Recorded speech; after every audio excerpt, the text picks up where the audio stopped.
Sugar has been a significant export product for Taiwan since the Dutch colonial period in 1624. During the Japanese colonial period, sugar surpassed tea to become the largest export commodity, at one point accounting for 74% of Taiwan's total foreign exchange revenue.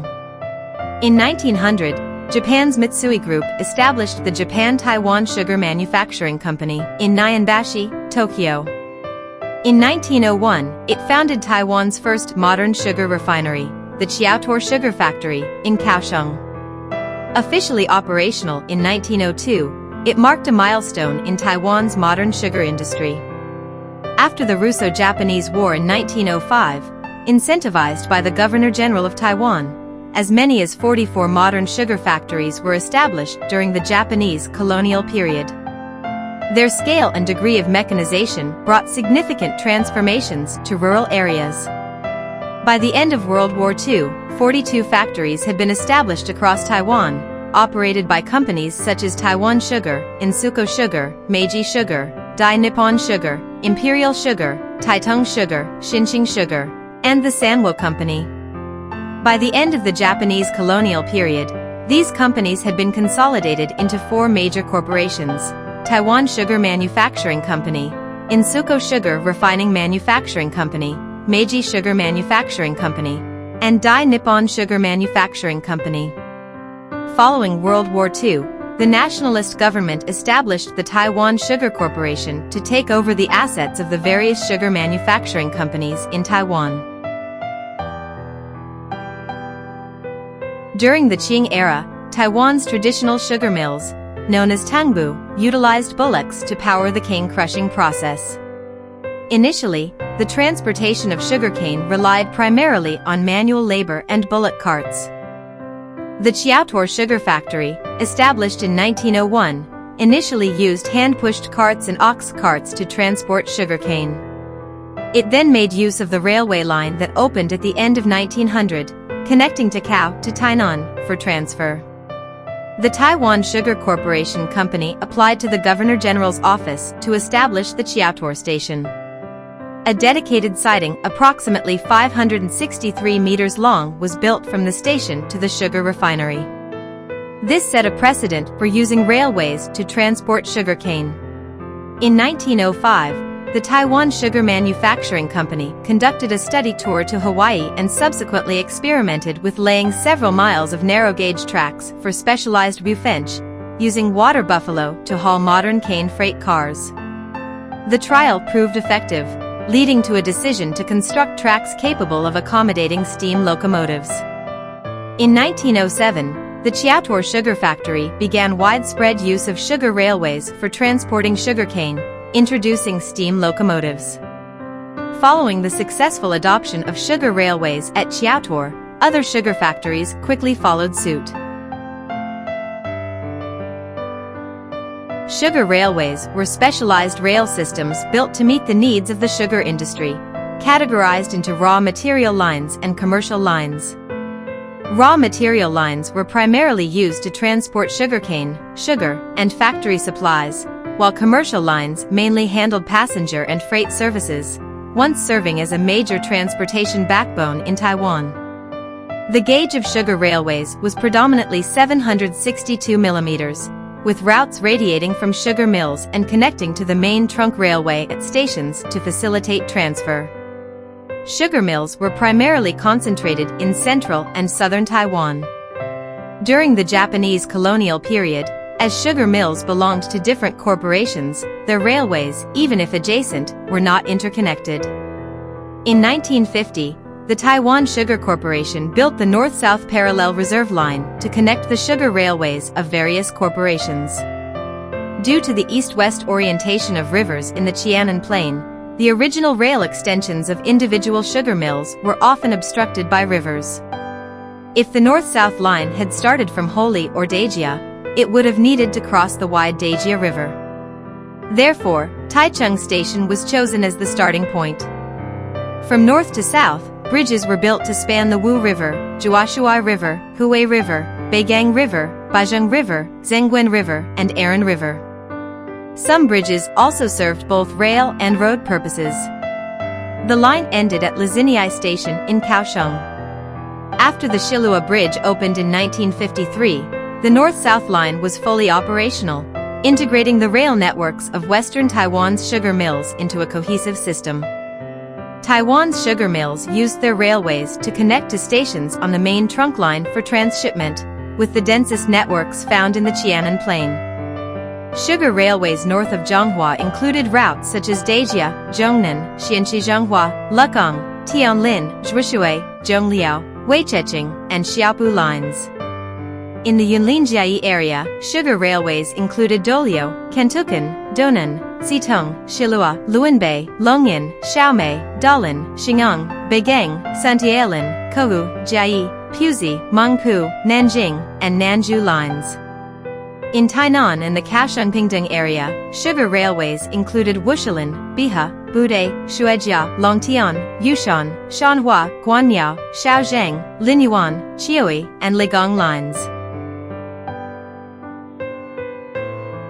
By 1908, when the Western Trunk Line was completed and open to traffic, the sugar railway totaled 471 kilometers, consisting of 73 kilometers of service lines and 398 kilometers of raw material lines. The sugar railway operated almost in parallel with the trunk line. After the first consolidation of the Sugar Corporation in 1916, the total length of the sugar railway had reached 1,634 kilometers by 1917.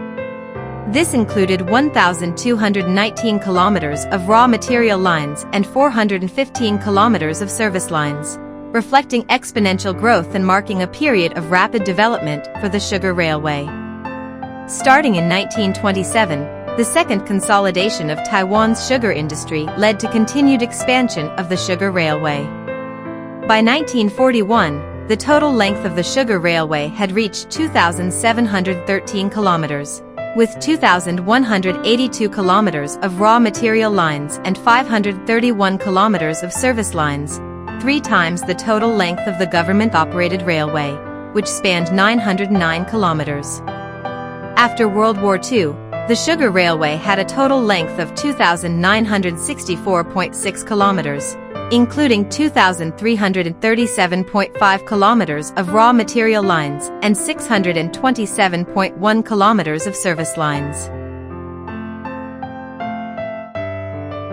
From 1906 to 1907, Taiwan Sugar Corporation built a 762 mm light railway at the Chiaotua factory to transport sugarcane, marking the first sugar railway raw material line.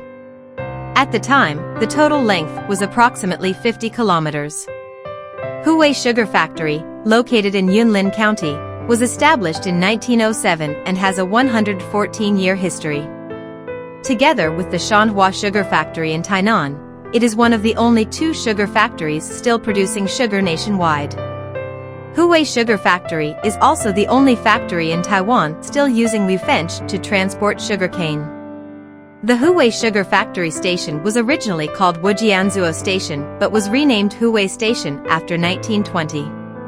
To the south of the sugar factory lies the Huwei River, crossed by the Huwei Railway Bridge, one of the bridges along the north-south line. Huwei Sugar Factory typically harvests sugarcane and produces sugar from winter to the following March. During this period, Wu Fencher transports sugarcane along the 16-kilometer route from Huwei to Baozhong, making it the only place in Taiwan where the century-old site of sugar railway transportation can still be seen. The unique scene of a Wu Fencher passing under the elevated tracks of the high-speed rail, contrasting the 300 km per hour HSR and the 10 to 20 km per hour Wu Fencher, is especially rare. When departing from the sugar factory, the locomotive pulls 40 empty carriages, dropping off the empty carriages at various sugarcane collection stations along the way. At stops like Station 8, Station 12, and the final Station 13, trucks and sugarcane harvesters work in perfect coordination. Trucks deliver harvested sugarcane to the transfer platform, unloading it into the Wu Fencher S sugarcane carriages through funnels. On the return trip, the Wu Fencher switches to a siding via a track switch and delivers the loaded carriages back to the sugar factory. At the sugar factory, the sugarcane is unloaded into shredders and pressed by crushers. The juice is then clarified, while the waste residue is burned to generate reusable heat energy. The clarified juice is sent to evaporators for evaporation, with the concentrated liquid collected in syrup tanks for crystallization. After the molasses separation process, the final sugar product is packaged and loaded onto sugar transport trolleys. Using the Huai Sugar Factory's triple-gauge railway, the sugar crosses the Huai Railway Bridge, connects to the main line at Dolio Station, and is transported to Kaohsiung for export via Kaohsiung Port. The commercial sugar railways began in 1909, including the Insuko Sugar's Shining-Bude Line, Meiji Sugar's Jiaigongqian Line and Banzi Fielders Honggang Line, Xinqing Sugar's Fengshanlin Zibian Line, and Taiwan Sugar Corporation's Pingdong Ligong Line. At its peak, there were 26 routes, with the largest scale being Japan's Dai Nippon Sugar, totaling 254.6 kilometers. The Bude line of the Insuko Sugar was the first long-distance passenger transport line, starting operations in 1909. Completed in 1911, the Beigang line boosted pilgrimages to the Chaotian Temple in Beigang, making it a line with significant religious importance. In 1920, over 10,000 followers accompanied the procession from Shiluo's Fuxing Temple to Beigang's Chaotian Temple.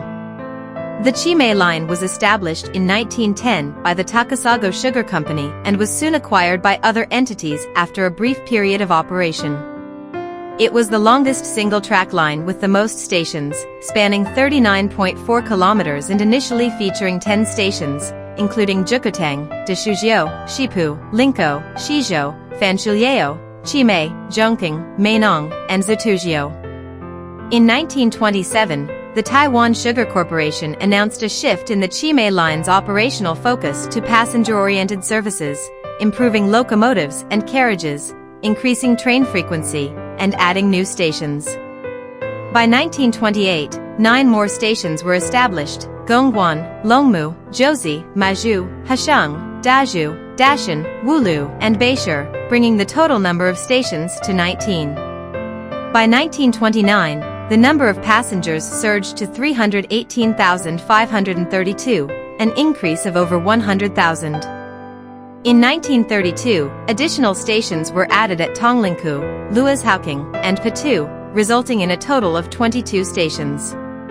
On average, there was a stop every 2 kilometers, resembling the operational philosophy of modern metro systems. Passenger volume continued to grow, reaching 713,390 by 1941. At its peak, the total length of sugar railway tracks in Taiwan reached approximately 3,000 kilometers, about twice the length of the Taiwan Railway's circular island line. The commercial sugar railways extended service deep into towns and villages, filling the gaps left by the main island railway. By 1977, however, only 12 sugar railway lines remained operational.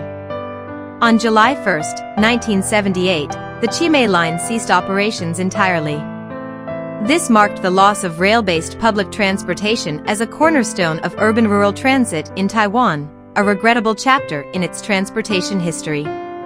Today, 5 sugar railway lines remain operational as tourist attractions, including the Shihu line of the Shihu Sugar Factory in Changhua, the Zhiqing line of the Sanchuo Sugar Factory in Jiayi, the Baoweng line of the Xining Sugar Factory in Tainan, the Xing'an East line of the Wushalin Sugar Factory in Tainan, and the Chiaotore line of the Chiaotore Sugar Factory in Kaohsiung. Sugar factories were distributed nationwide, including in Taipei, Weimei, Taichung, Wuri, Nantou, Changhua, Shihu, Shizhou, Huai, Longyan, Dolio, Nanjing, Suantu, Anai, Xining, Wushalin, Medu, Jili, Shanhua, Yujing, Yongkang, Rend, Chiaotore, Xishan, Pingdong, Nanzhou, Taitung, Guangfu, and Erji, primarily concentrated in central and southern Taiwan.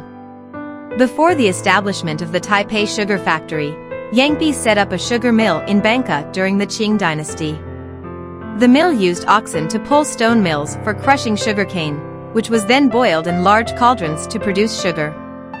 The Taipei Sugar Factory was established in 1911 at the confluence of the Xindian River and the Daikon River. It was located to the east of the Western Trunk Line and relied on river transport, railroads, and tramcars for logistics. In 1918, a 530-meter-long sugar railway mainline was constructed, connecting Bangka Station to the warehouse of the Taipei Sugar Factory. Additionally, 2 sugar railway branch lines, approximately 42 kilometers in total length, were built to transport sugarcane raw materials from the Greater Taipei and Taoyuan areas. These lines also operated light tramcars for passenger transport. The Nanjing Sugar Factory, established in 1908, was located in Shuisheng, Jiayi. In addition to producing sugar, it manufactured alcohol, which was used as aviation fuel. The factory's sugar railway branch line was connected to the Taiwan Railways Administration. At the connection point, a 3-rail track system was designed. The outer rails accommodated the wider gauge of TRA freight cars, while the inner narrower gauge was for the factory's small locomotives. A distinctive architectural feature of the Nanjing Sugar Factory was its wooden warehouses with large span trusses. Transportation railways were installed between the warehouses for logistical purposes. Sugar railway locomotives were primarily steam and internal combustion engines, with vehicles categorized into passenger cars and freight cars based on their use. Locomotives, or train engines, were mainly steam-powered during the Japanese colonial period and the early post-war years. These were gradually replaced by internal combustion locomotives. The manufacturing countries included Belgium, Japan, the United States, and Taiwan. Steam locomotives were primarily Belgian-made, while internal combustion locomotive brands included Shunfeng, Nikuritsu, Derma, Shizhou, and Jinma. Passenger cars on the sugar railway were divided into 2 types: general passenger cars requiring locomotive traction and self-propelled internal combustion passenger cars. After World War II, internal combustion passenger cars included the Victory, Success, and Equality series. Additionally, there were inspection cars designed for senior officials. Freight cars were generally categorized into 5 types: cane box cars and cane cars. Both were used for transporting sugarcane.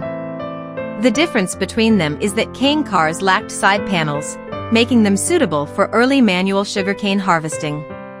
Later, they were repurposed for transporting bagasse and sugar sacks.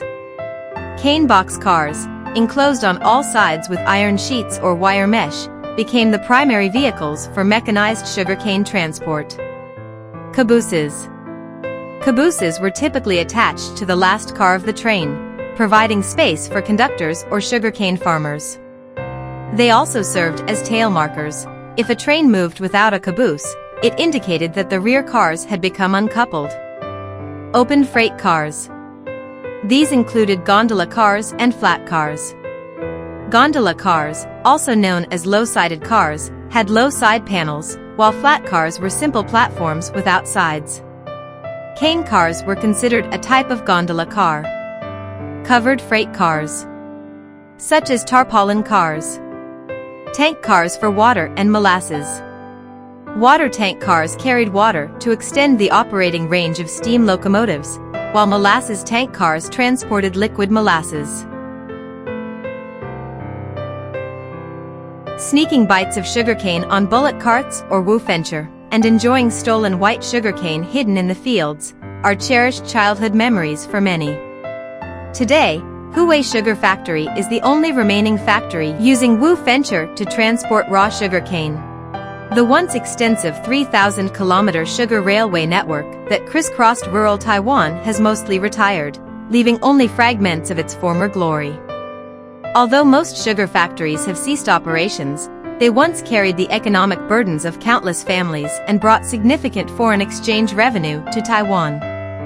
As we enjoy sweet treats today, we can reflect on the illustrious history of Taiwan's sugar industry and the vital role it played in the nation's development.